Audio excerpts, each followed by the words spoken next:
welcome to the Gem State Podcast. My name is Brian Allman.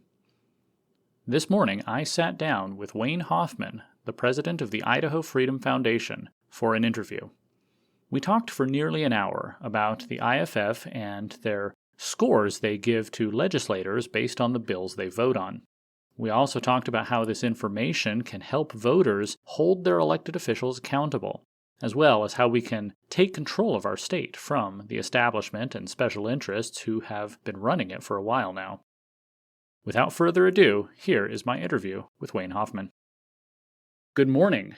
My name is Brian Allman. I'm with, I write for Gem State Substack, and this is the first ever Gem State Substack live stream. And I am joined on this first episode by Wayne Hoffman, the president of the Idaho Freedom Foundation.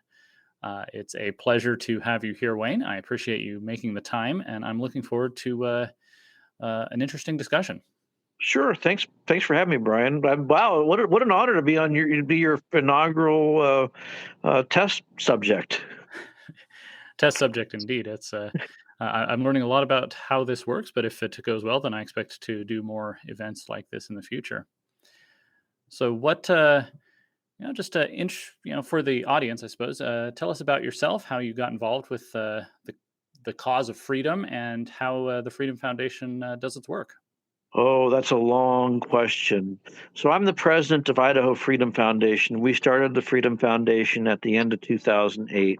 I had at that point in time been working for a member of Congress who lost re-election, and I had spent a lot of years in and around government. So around government as a journalist back before there was such a thing as fake news. But I covered, there was fake news back then too, but it wasn't as pervasive as it is now. And after I got out of the journalism business, I had worked at the Idaho Statesman, the Idaho Press Tribune, and some smaller news outlets along my career. I went to work in largely Republican politics, and was working for a couple of state agencies, had worked for some office people who ran for and won office. And so I'd seen enough of government to know that there's something that wasn't quite right about the way things were playing out. Republicans get elected and promise they're going to be conservative, and yet government keeps growing and growing and growing. And so I was talking to a dear friend of mine who said, well, maybe you should start a state free market think tank. And I said, well, what's that? And it turns out that there was a state free market think tank in almost every state except for Idaho at that point in time. And so you have the Heritage Foundation, Cato Institute, some of those groups that work on a national level. And then you have these other smaller think tanks that work on conservative or libertarian-ish public policies all over the country. And I said, well, that sounds like fun, because then I don't have to worry about who the office holder or what letter is next to their name. I just have to worry about whether they're doing a pro-conservative thing or not. And so we started that. It started out as the Gem State Institute, was renamed into Idaho Freedom Foundation just before launch in December 2008. And we started out doing like a lot of think tanks do, which is writing white papers. And the joke is just one more white paper and we'll win the war. And it just doesn't work that way. I had a donor who called me and said, is there a way to know if my legislator is actually conservative or not? Because there are a couple of votes she's cast that just seemed awfully left of center. And I said, no, we don't really have a mechanism for that, but how about we create one? And we did, and it's called the Idaho Freedom Index, which is the thing that everyone now uses to see if a legislator is voting for limited government or big government. And it probably, more than anything else, has propelled us into the spotlight as being Idaho's most influential public policy organization. And that's the first time in the state's history that an organization from our sphere of influence has had really any kind of political clout, let alone the most political clout. I remember I moved from Washington State 4 years ago, and we had the Evergreen Freedom Foundation that was doing similar work. But I guess it's a different fight when you're in a red state instead of a blue state. They're trying to fight against the Democrats. We're trying to fight to hold Republicans accountable for what they claim to believe in. That's absolutely correct. And what you find is that, yes, the Evergreen Freedom Fund, now just called the Freedom Foundation in Washington State, and the Washington Policy Center, also in Washington State, they do think tank work, and they try to influence policies as best they can, working with Republicans and Democrats. But, and we still work with Democrats here, but it's really the Republicans that either are a help or a hindrance to the promotion of liberty. And we find, in many respects, they can be quite a hindrance some days. Mm-hmm. I'll actually jump ahead to a question I had, just because it seems to go with that. Senator Jeff Agenbrod, mm-hmm. He had an editorial attacking the Freedom Foundation, saying you're engaged in bullying and manipulation. And it seems like, I've seen your ratings, your scores being used by challengers to incumbent politicians a lot. And I'm just wondering, do you think these attacks against you by, Republican senators and by, the TV media, are they designed to take away that ability for voters to be able to, have a scale to measure their incumbent delegates on? Yes, and worse than that. So actually, let's go back a little bit. If you go to the state legislature's website and you said to yourself, I would like to know Jeff Agenbrod's record.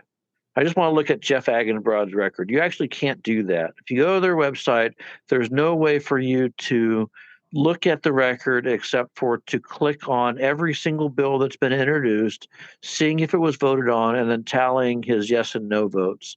It would probably take you months to do that if you had nothing else going on. You just have to go through every bill and tally the score. Maybe it wouldn't take you months if you just had anything going on. But if you're living a regular life, taking care of your kids or working a job or running a business or whatever, you don't have time to go do that. To make matters worse, up until now, cameras were installed in the House and Senate chambers in the year 2000. But up until 2013, the video record of the debates on the floor of the House and Senate were destroyed every 5 days.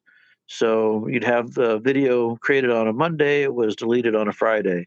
And that was just normal. So what we did was we actually took the videos off the public television stream and we posted them on our website. And then I got this call from House and Senate leadership, and they said, Wayne, you can't do that. And I said, why can't I? And because we were saving it on our website for posterity. And they said, well, we have a rule against saving the videos more than 5 days. And I said, well, that's your rule, not mine. And so the legislature was forced in a position to have to save the videos in perpetuity. So I wasn't the only guy that had a copy of the record. So now if you go to the legislature's website, you'll see all the videos on the legislature's website going back to 2013. I say all this because there's more transparency and accountability regarding legislators than there's ever been, and they don't like that.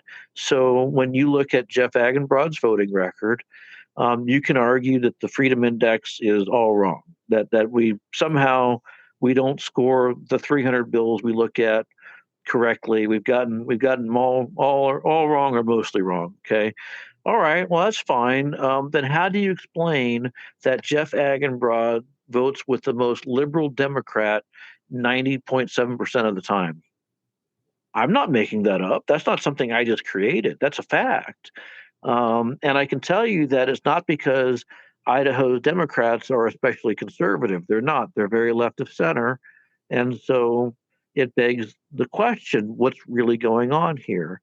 So, yeah, the criticism that we get is because we have made the process extremely accessible and extremely accountable. Now, I get accused of, or my team gets accused of, bullying legislators. I got to tell you, we don't call legislators. We do call legislators. We don't take them to dinner. We don't call them and bully them or say, if you do X, we'll do Y.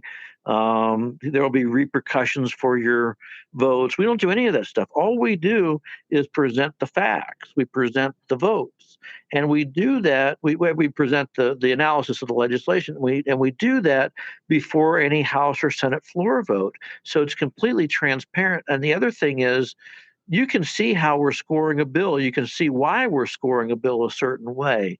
And so it's not just, oh, we support this bill or, oh, we oppose this bill. It's here's why this bill is contrary to limited government. And that makes the process even more transparent. And that has really frustrated and angered guys like Jeff Agenbrod and Scott Bedke and Chuck Winder and various other people. They don't like that accountability.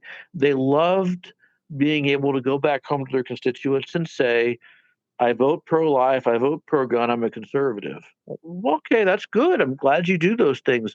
What else do? You grew Medicaid. Medicaid is now double the size as it was 6 years ago, which is a real problem. The government has more oversight over you and me than it did 5, 10, 15 years ago. What jobs we can have, what the criteria, restrictions are for getting in those jobs, for starting a business. For any interaction in the marketplace, there's government. And that didn't happen under Democrat control. That happened under Republican control. Mm-hmm. So, yeah, I feel like there's people always have a feeling about what the legislators are doing. They'll see one high profile bill and they vote yes or no, and so they've got a sense of what's happening. But I think your indexes give people a lot more information, a lot more transparent information, so that they can either confirm or maybe find out that they were wrong about their feelings about what their legislators have been doing. Mm-hmm. Yep, correct. So I have some specific questions about how you score certain bills. I was wondering, when you're scoring spending bills, do you distinguish between government spending for things that the government's supposed to do, like build roads or whatever, and other things that they do, like give tax cuts and subsidies to businesses to come build here? Do you see those as two separate levels of overreach or growth? They're both problematic. So let me split this out a little bit. We actually have three different measurements for Mm-hmm. growth in government. One is the Freedom Index. That's the most commonly known one. Then we have a thing called the Spending Index. The Spending Index looks specifically at budget bills separately from policy bills. And what we do is we look at things like, is it the proper role of government? So in the category of proper role of government is, should the state own a TV station or a broadcasting outlet? Should the state be in the arts business? Should the state give money to an agency that's intended to appease a particular group of the population based on skin color? I'm talking about like the Hispanic Commission. Is the spending level appropriate? Has anybody bothered to take a look at the base spending and try to figure out ways to reduce, the starting point in government growth? Do we start at an agency that has $1 million? Maybe they don't need $1 million to start with. They need $800,000. Do we do any of those things? That's the spending index. And then the policy index looks at things like, is it expanding the role of government? Does it create a new regulation, new tax, new fee, new bureaucracy? Does it take away from the private sector? Does it make government less transparent? Does it create a new crime that didn't exist previously? Those kinds of things. Mm-hmm. I've heard several legislators say that with regard to appropriations bills, spending bills, that all they're doing is just funding what the legislature has already said they need to do, and so I think they would argue that getting dinged for voting on those isn't fair. What do you think about that? Well, I mean, just because it's something that they're supposed to already be doing doesn't mean they're doing it well. So there's plenty of waste, fraud, and abuse in different agencies. So if you say there's a state law that says we have to fund Medicaid, that's true. There is a state law that says we have to fund Medicaid, but 37% of the payments on Medicaid have been shown to be fraudulent. So should a legislator vote for that bill appropriating a bunch of money, knowing that better than a third of the spending is going fraudulently? Okay, there's a law. There's actually in the Constitution it says that we're supposed to have a public school system. Well, you still have to account for the fact the money is being wasted on in administrative bloat. That some of the money is going into social justice and critical race theory. Why should a legislator vote for that? Okay, it's baked into the law, it's baked into the Constitution, but that doesn't mean that the spending bill is appropriate. Mhm. I mean, if that were the case, then if it's you know we're going to quadruple the spending on an agency and we're going to raise taxes to make that happen, then you'd be duty bound to vote for that, and that's just simply erroneous. You brought up education, so I'll jump to this question. I just had a piece published this morning in Action Idaho about the progressive interests behind groups like Reclaim Idaho.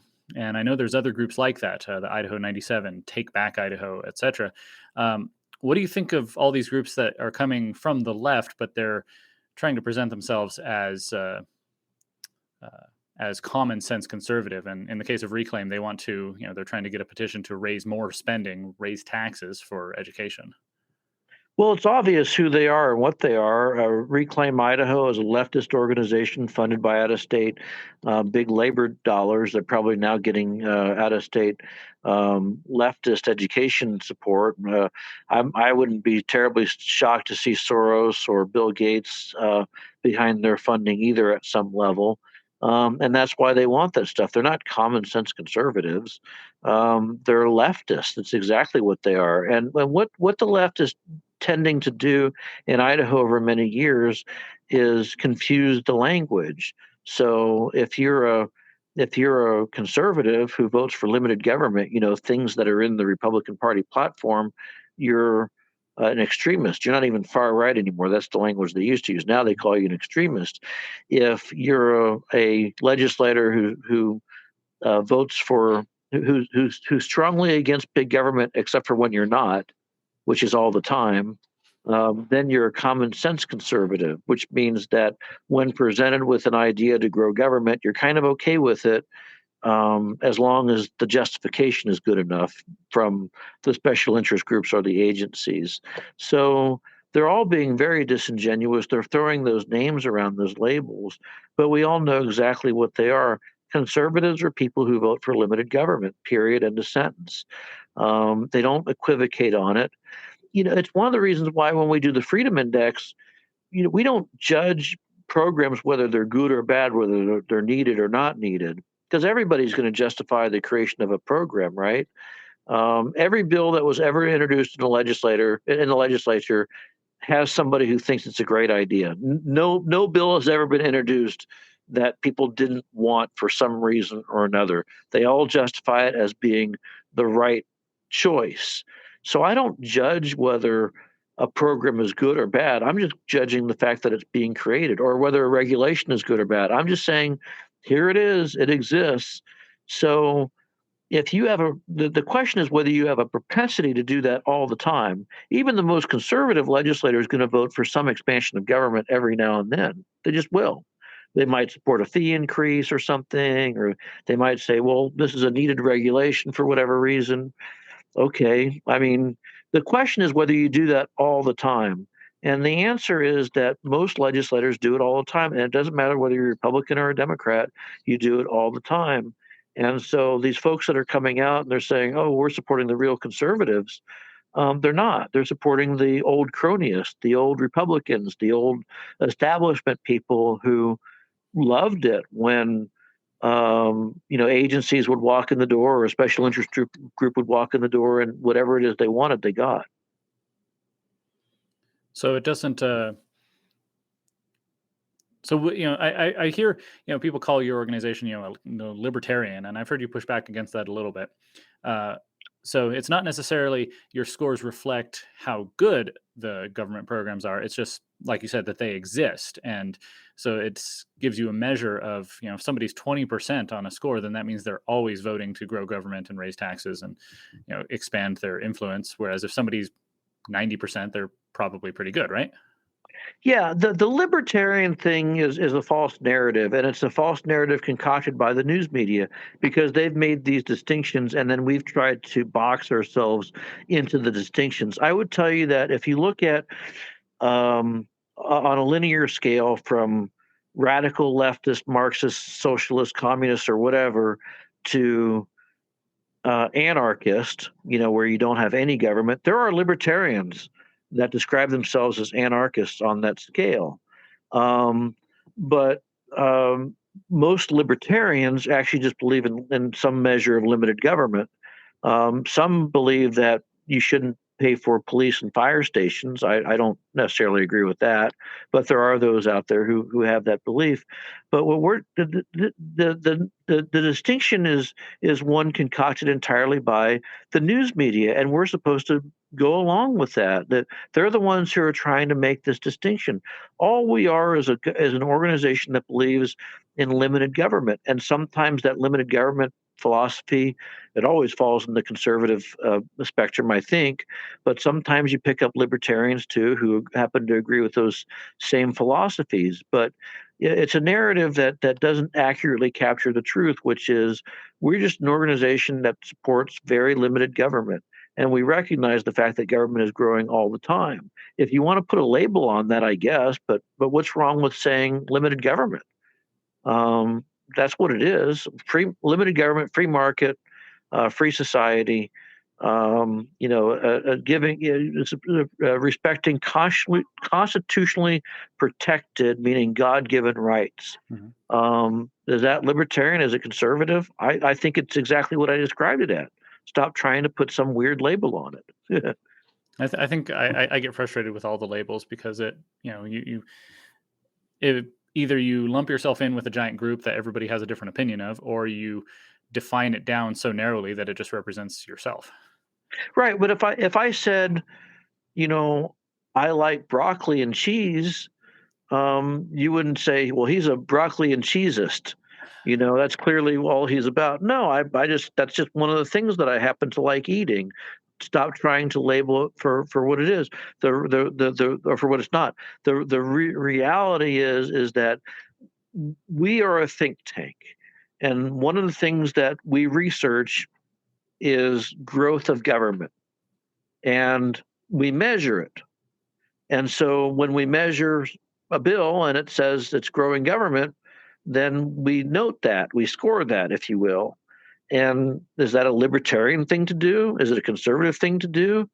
It's the thing that you do when you're researching growth in government. It's like if I'm a biologist and I'm hoping that there are more elk today than there were yesterday, and am I an elkist?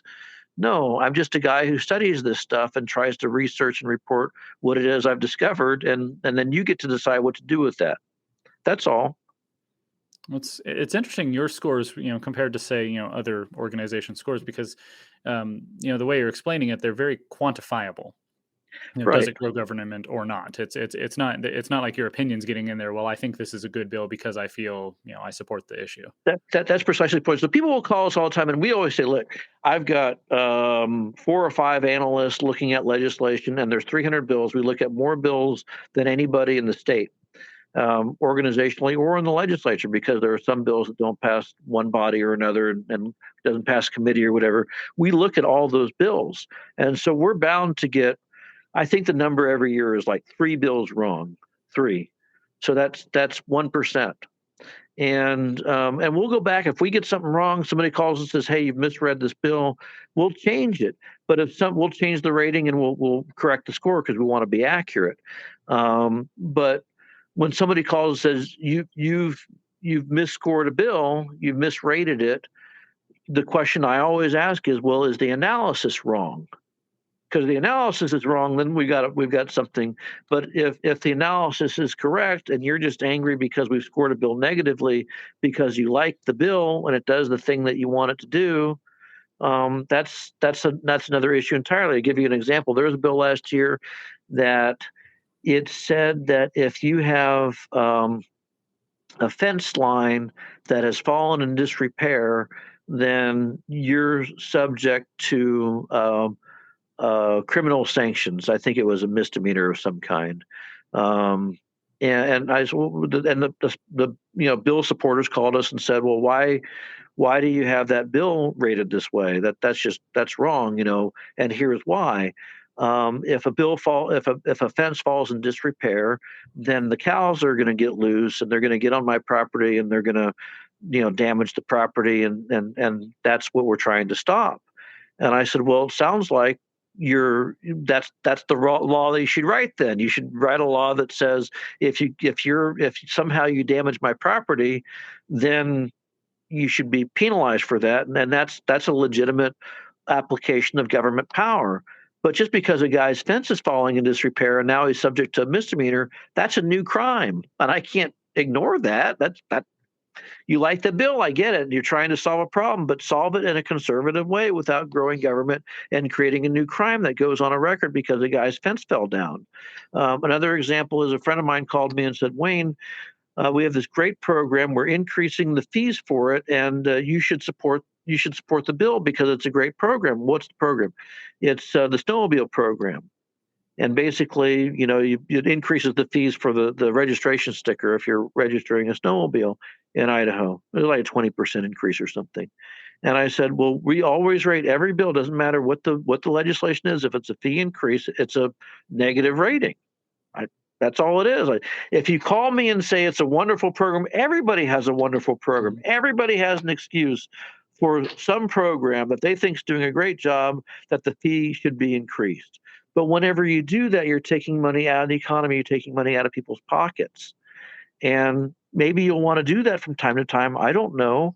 But when you're doing it all the time, that's the problem. But that's the reason why we have the ratings. So you're conscious of the fact that you're growing government or you're taking money out of people's pockets. And we're just religious about that because it's not fair for us to sit there and go, yeah, well, that program is an exception. I like that program. Everybody's got one, right? Everybody's got a program they love. I don't, but everyone else does. Well, I imagine if a legislator is aware of that, which I'm sure they all are now, then, I mean, maybe this sort of thing can keep them cognizant of every time they vote for a spending increase or an increase in regulations that it's going to, decrease their score. And maybe they if they don't want it to go below a certain threshold, then they better prioritize what they're actually voting for. If something's really, really, really good, then okay, then I can afford that ding on my score. But if it's that's exactly right. We don't sit there and go, oh, looks like Senator Smith fell below 100% today. We need to go out there and break his knees. That's how it's portrayed in the media, but it's simply not. I mean, I have a lot of friends who are in the 70 and 80% range. Now, you as a constituent may judge that to be too low, and that's up to each individual legislator. But the point is that there are people who vote consistently for bigger government all the time, and they go back home and tell everybody how conservative they are. And that's the point. So we don't cast judgment on it. There are occasional bills that we'll go and we'll testify in support or against. But most of the time, we just put out the ratings and then say, go, you do you, boo boo. I don't care, one way or another. Just, be mindful of where you are. That's all. Well, that brings me to a question here. So I was looking at the scores for my own representatives as well as the ones in the neighboring districts. Here in District 14, which up until now included Eagle, Star, and part of Meridian. Going forward, it will be Eagle and Emmett, which is very strange. But up until this point, our representatives have scored at least 70% on every index and all the way up to 100%. However, our senator, he's a lot lower. He scores between 20 and 39% on your indexes. And I look at other districts, and that's basically the same story everywhere. That even if you've got some good members of the House, your senator is much lower. It's the Senate as a whole is much worse on this scale. Yet we're the same voters, we're the same constituents voting for the same people. How is the Senate so much worse at this? Lack of knowledge. Well, let me just say this. So the Freedom Index, like I said, it's not everything that we do, but it's a lot. There's a lot of work that goes into it. It's our most known product. That came out in 2012, and so we've been measuring the legislature for a decade. As a result of those measurements, People have used those on their own to encourage their legislators to get better, and they have. And they've also had legislators who have seen the door, who've been shown the door, I should say. Sometimes they see the door, but most of the time they get shown. And that has resulted in the most conservative House of Representatives in the state's history from 1890. And that's not an exaggeration. That's a provable fact. And you can see the change in the House over the span of the 10 years. It has become increasingly conservative. And that's also reflected in the votes and the types of bills that are introduced and passed and so on. The Senate is a smaller body. There's not been as much turnover. And as a result of that, and also added to that, because it's a smaller body with a relatively high number of committees, you show up and you can fog a mirror and you can string a sentence together, and they make you the vice chairman or the chairman of a committee. So you're instantly important. So it's harder for the turnover to take place in the Senate. So the Senate is a lagging indicator of what's really happening in the state, coupled by the fact there are a lot of folks still out there who don't know how badly left of center their legislators are, particularly in the Senate.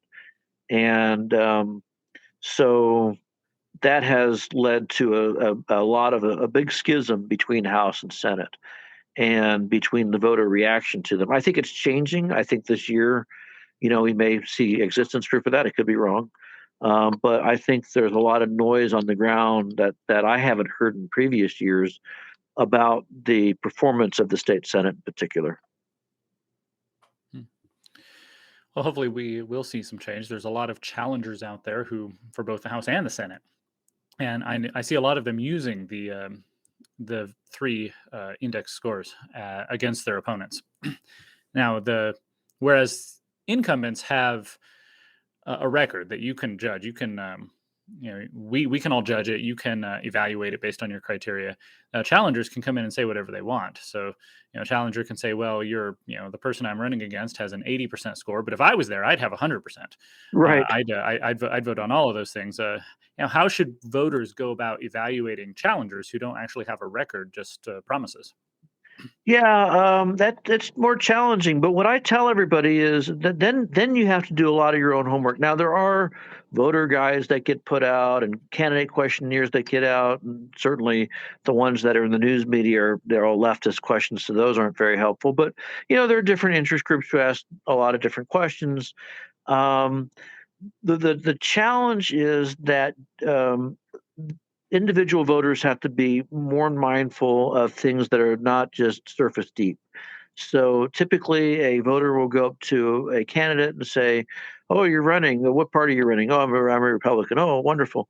Are you pro-life? Well, yeah, I'm pro-life. Well, how do you feel about the Second Amendment? Oh, I'm pro-gun. I believe in Second Amendment rights. Okay, great. How do I vote for you? And that's it. And that's not enough. Is what I tell her. That's simply not enough. It's very easy in Idaho to tell people you're pro-life and you're pro-Second Amendment. It's really easy. What else? Do you believe in corporate welfare?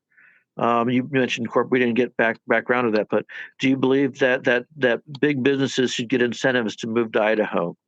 Do you believe it's okay that half the babies born in Idaho are on Medicaid?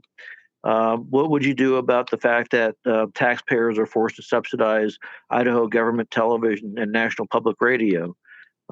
Should the state be giving out money to various pride events throughout the state? On and on. There's a lot of questions. There's tons of questions.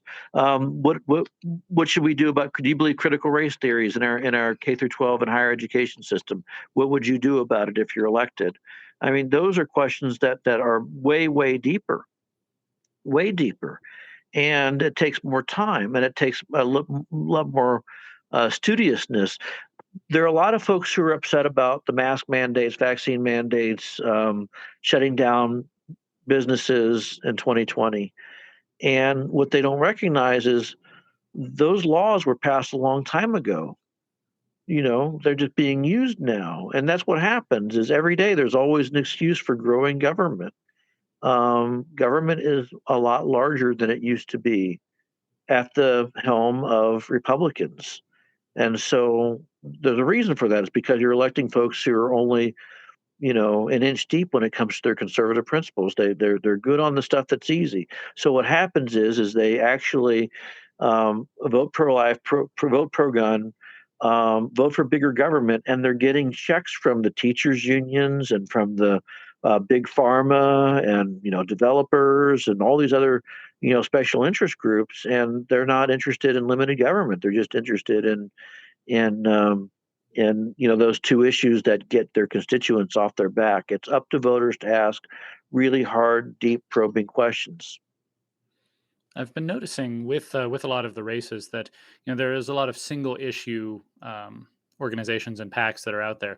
Various pro life groups, Second Amendment groups, police groups, and they'll endorse a candidate, and I'll look at it and say, "Why on earth are you endorsing this person? They're terrible on this, this, and this." But then they'll say, "Well, they're good on this one issue that we care about." And sometimes it almost seems, maybe I'm going too far here, but it almost seems to me like they're providing cover for being able to endorse the establishment candidates. Maybe it's hard to know the motives. I mean, of the various groups, if they're just trying to give cover. I think there are some groups that have given out some very strange endorsements this year if they're really into limited government. And it's, you're right. At minimum, it is a cover for the incumbent. It allows for them to wave that banner around. Oh, I'm endorsed by this group, and I've got an A+ from that group. But it's also a way to deceive voters because they think they're getting something that they're not. They're getting, a chocolate covered turd in a punch bowl, if you will, maybe. So I listened to your interview with Representative Priscilla Giddings, who's obviously running for lieutenant governor, and she suggested that you somehow come up with a freedom index for judges. And it made me think, is there any way to use the same heuristics that you've developed for the legislature to evaluate judges or, the governor, lieutenant governor, attorney general, these people who are outside the legislative process, but they still have a lot of influence over our society? Yeah. Yeah, absolutely. We are looking to do that. It's a little more challenging with judges because they're scattered all over the state, and there's no centralized resource to look at each of the individual rulings. So it's something we are looking at, though, because we do think there's a problem in the judiciary. I brought this up with Governor Little twice last year, never really got a response. But my question was, okay, you've appointed these judges, or these attorneys to the judicial branch as a district judge or whatever, or you've appointed them to be a state Supreme Court justice, as the case may be. What did you look for to indicate these people are conservative? And I didn't get any real answer back. And the answer is we don't know. We hear about their legal practices. We hear about the fact they might have worked in a state agency as a deputy AG for a number of years, or that they have been served on the bench for a certain amount of time, and that doesn't tell me anything. That doesn't tell me anything. And I want to ask the question, are you a Scalia or a Ruth Bader Ginsburg, and what's the answer to that question? So, yeah, it's something we are looking at doing, though. And that would be interesting to see. I think, the recent, a couple of recent court rulings have, I think, gotten a little of attention from conservative voters, and they want to know how they can exert, any influence over that. And all we're given is the option to retain them on the ballot, which doesn't really do anything. Right. Yeah, it's I think for a long time Republicans have closed their eyes to the when it comes to the judiciary, the ability for them to really move our society. The Republicans at the national level would often just rubber stamp whatever Democrat nominee there was. And meanwhile, the Democrats, they knew the power of the court, and that's why they would fight tooth and nail against anyone, going all the way back to Robert Bork. Yeah, and we don't do that here, and so it's a real concern that I think the judiciary here in Idaho is already in a lot of trouble. I think you see that with some recent Supreme Court rulings. The one on Medicaid expansion that we were involved in back in 2018, beginning of 2019, where the question was, does the legislature have the authority to delegate its authority to the federal government with regard to the administration of this program? And the court said, oh, sure, we do it all the time anyway, so it must be all right. And then later on, the court was asked to weigh in on whether the legislature can, up the number of signatures gathered for initiatives. It says it right in the Constitution they can do it, and the court ruled, oh no, they don't have that power. That was a really weird ruling. There was a ruling not so long ago where the Supreme Court said pretty much every case that comes before the into the hospital for reimbursement by state and local taxpayers that has to be paid for. It doesn't matter what it is. It's a medical necessity. Otherwise, the doctors wouldn't have asked for it. And then there, of course, is the redistricting ruling from earlier in the year, where the court set aside two previous rulings and reread the plain wording of the statute and the Constitution to keep in place the legislative maps that we have today. So I think the court is way off track, and it's worrisome that there's really there's no recourse after that. If they start rereading the Constitution and statutes to whatever they want it to say, then you no longer have a constitutional republic anymore, which we're guaranteed by the U.S. Constitution. So that's concerning. Yeah, if people, whether they're on the Supreme Court or in the executive branch or in the Attorney General's office, can just reinterpret the Constitution instead of actually following the text that was written and put in there, then, yeah, I mean, what's to stop them from just making anything up? Yeah, that's exactly right. That's exactly right. So I guess, there's a philosophical question I've been wrestling with, because we've identified the problems with our state. We've identified the problems with the government. The question is how to change it. And I was listening to your interview with Senator Stephen Thane recently, and you were going back and forth because he's saying that you have to work within the system. You have to get buy-in from all the stakeholders. You have to, move the needle gradually, because you can't really do it all in one go. And you were, especially with education, you would tell him that, what about all the children who are graduating in the failed system now? And you used the analogy of rolling a grenade into the room to blow it all up. And I definitely feel that. But sometimes it seems like we send people into the legislature, with their pack of grenades, and they end up getting marginalized and they don't get anything done. So the philosophical question I wrestle with is, what's the best way to fix this? Is it to get someone into the system and work within it? Or is it to send someone like a Trump sort of figure from outside to just disrupt the whole thing? Well, I mean, the leftists, certainly the Fabians believe that you have to be incrementalists, and they've been doing that for decades. They started a long time ago, and it started with well, I mean, it's hard to say exactly where it started. Probably started with the public education system, getting kids out of their homes and into a school run by the government, controlled by professional educators and not just people from the community who kind of understood how to go and educate children. And the school board, you had some oversight over the school teachers that were hired. So perhaps the 1850s. Probably started there with what we call then into the progressive era, where there was an effort to well, we call it the progressive era, but it's way worse than this. Socialist era, where we go and work to get income tax, wealth redistribution codified into law, into our various constitutions, in the U.S. Constitution and various state constitutions. Also, and then restricting private property rights over many years, restricting gun rights, restricting freedom of speech.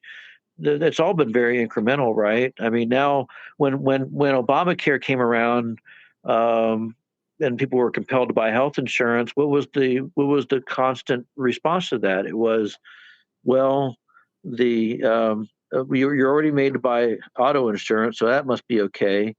And two, the Heritage Foundation liked it, so it must be conservative. And that's just nonsense. I mean, this has been the incremental thing, and they get people to buy in to that incrementalism. Well, okay, just this once. It's like meth. You do. I suppose I haven't done that, but I understand that it's this way. That if you do it once, that's like Pringles. You want to go back and do it again.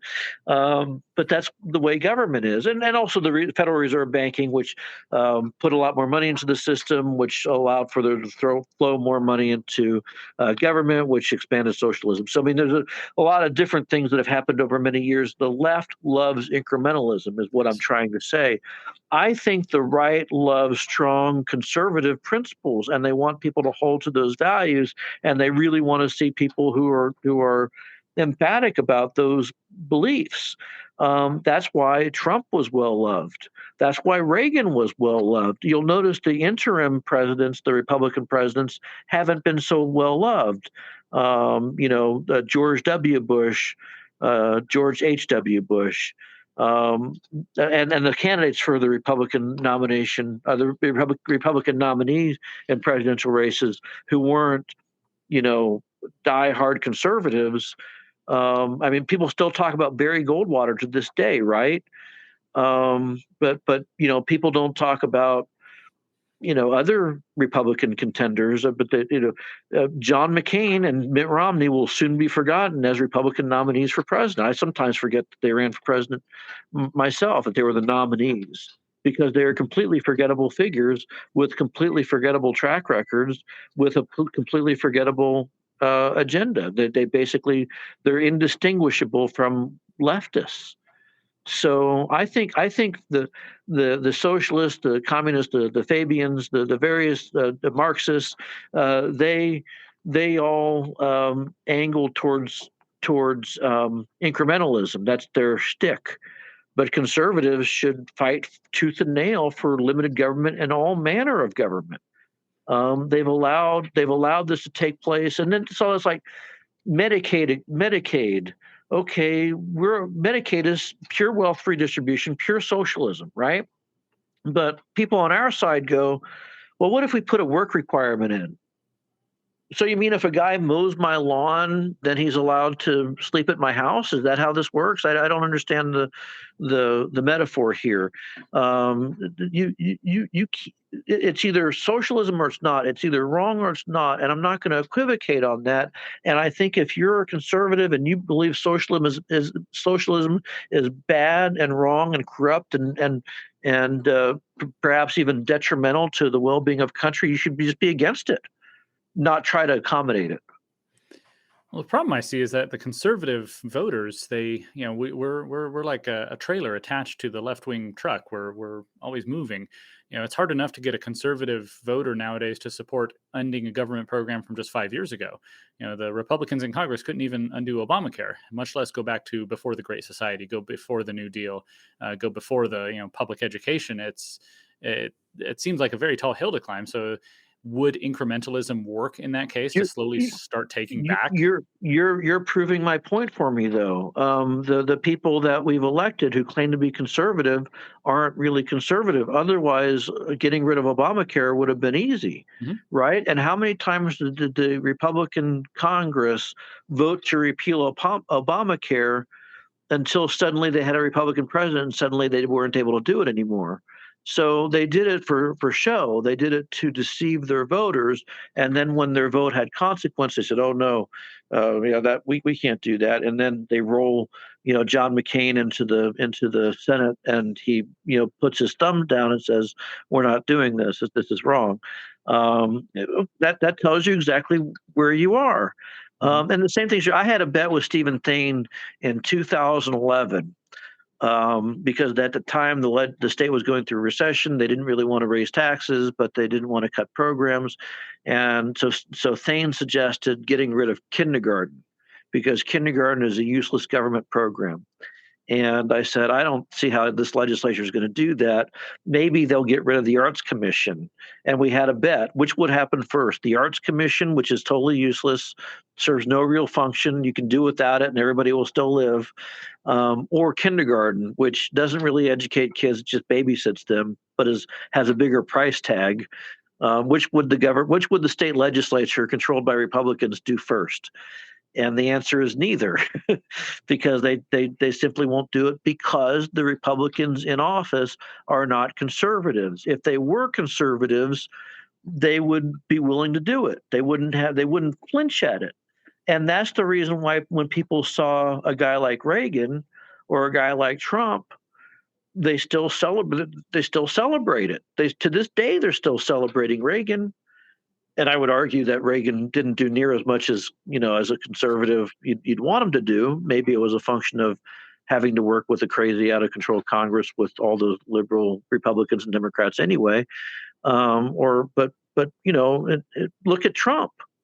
Um, Trump did a lot of deregulation that was opposed by Republicans. But he is admired and revered for the fact that he was willing to be a genuine conservative president. No holds barred, unafraid to tell the truth president. And I have to admire that. And I think in the Idaho legislature, the most admired legislators, the ones that go home and they've got parades being thrown for them, are people like Heather Scott and Priscilla Giddings and Dorothy Moon and Christy Zitto.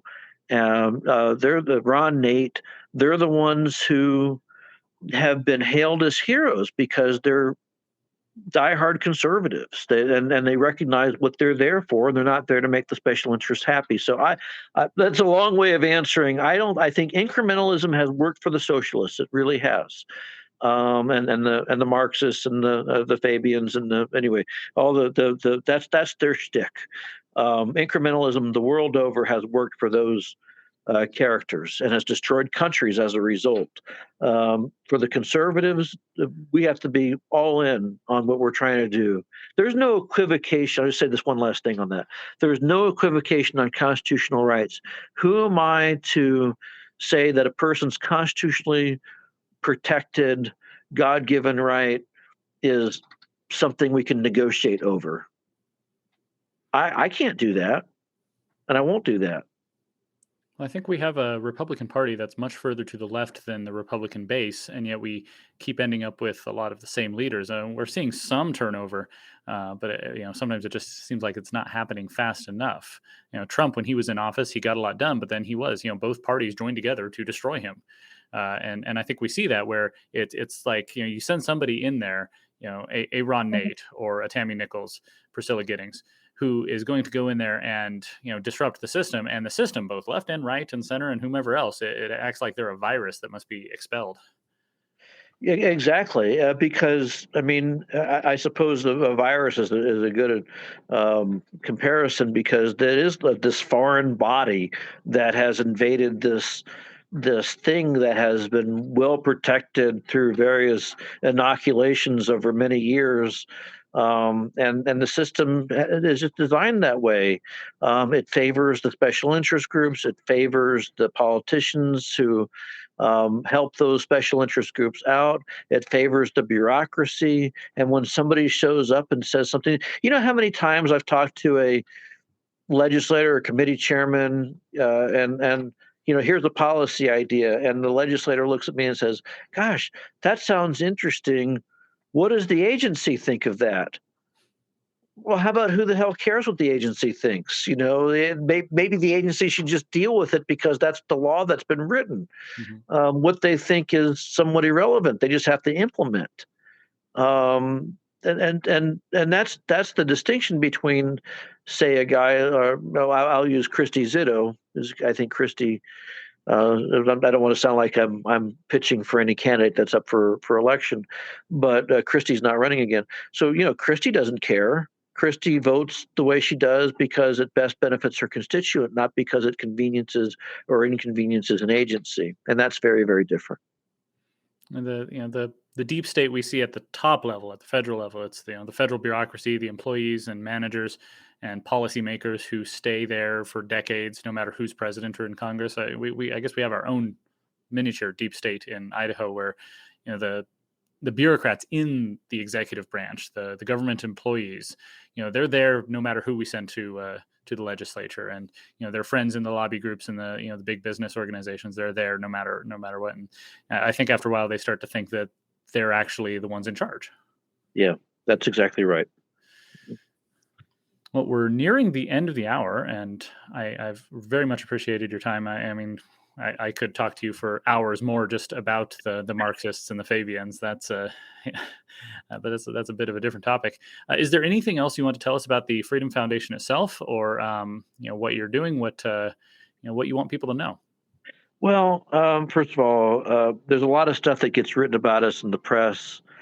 We have a policy of not talking to the media anymore because they can't be trusted unless they've demonstrated that they can be trusted, which most of them have not. They're shilling for the left, and that's unfortunate. But one of the things that you read in the paper, if you do, is that we're funded by people from out of state, dark money or whatever. They don't know because they've never seen our donor list, and the reason they've never seen our donor list is because we don't share that with people. Because we don't want them to be harassed by the left.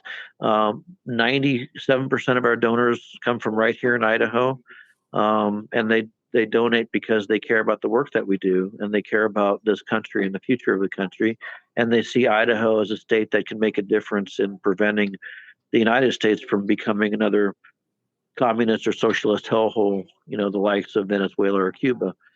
There are no magic beans that keep that from happening. And just because people say they're conservative doesn't mean they are. And that's the role that we play. And that's why our donors love the work that we do.